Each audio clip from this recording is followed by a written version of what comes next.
Keith rose quickly through the stages of unconsciousness as he found a glaring beam of light in his face and a cord around his neck. As best as he could, he saw the legs of several people within the circle of the flashlight's beam. Their upper bodies were lost in the shadows, but he instantly recognized the blood-red dress that he saw before he was struck down. He clawed at the cord around his neck, but he was unable to get his fingers beneath it. He thrashed about, unable to breathe, terror crawling over his body like ice-cold water as his lungs were shrieking for air. Fragments of his past began flashing through his mind. He saw Marianne as she had been that day, in the stockroom at the Hall of Records, her uniform unbuttoned so that the smooth, velvety mounds had been visible to him. He remembered the fear he felt following their illegal act, as sex between a man and a woman, without permission of the state, was punishable by death. She assured him no one would know, but that hadn't helped him sleep days following. That fear allowed him to hear the storming of boots on the first floor of his apartment. As they came up the stairs, he knew he had to escape. He immediately leapt from his bed and climbed through the window. As he lifted himself onto the roof, he heard the pounding on his door and the shrill voices of the female soldiers demanding entry. He held his breath, paralyzed once more with fear. He told himself to breathe, to fight back and run away. But the night became darker, and he came back to the moment in the underground, with the cord around his neck, the darkness taking him, and soon he would be gone from this world. But his flashback left the thought in his mind. He had to breathe, as nothing else mattered. Blind instinct took over as he arched his body, swinging his legs up quickly, driving his feet into the face of the dark form bending over him. As the cord fell free, there was a moan, and the dark form slumped back in agony. As great gasps of stinging air filled Keith's lungs, he pulled himself to his elbows, his strength practically diminished. There was a ringing in his ears as his heart pounded wildly in his chest. Why? His racing mind told him that he was not the victim of street guards, rather someone else, as there are both males and females in this group. Only silence followed his question. The man who had been strangling him to death lay writhing in pain, with his hands covering his face. Judging by the grayness of his temples and a lack of strength, he was older than Keith. His convulsing body and cries of agony had drawn the attention of the group around him.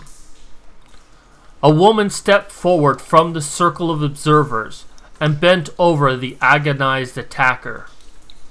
Her head was turned away, so Keith could only see the back of her blood-red dress as it snugged the slender curves of her body.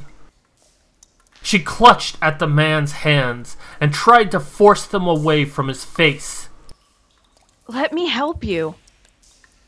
Keith began to glance around, seeing what the light of the flashlight revealed.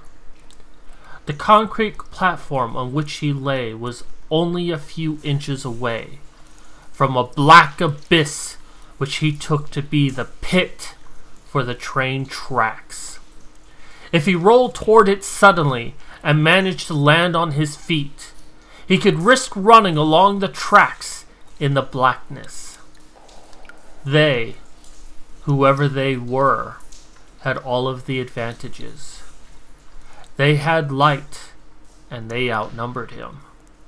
His chances were slim, but he had to take it.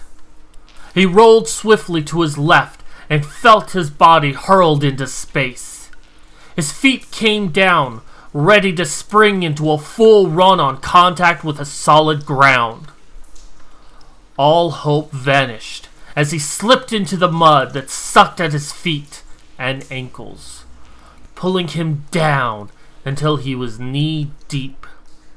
He struggled to no avail, standing helpless as a beam of light was thrown into his face. Kill him! Keith's head was on level with the platform. As members of the group moved toward the edge, he found himself staring at their boots, calculating that there were 7 of them, 5 men and 2 women.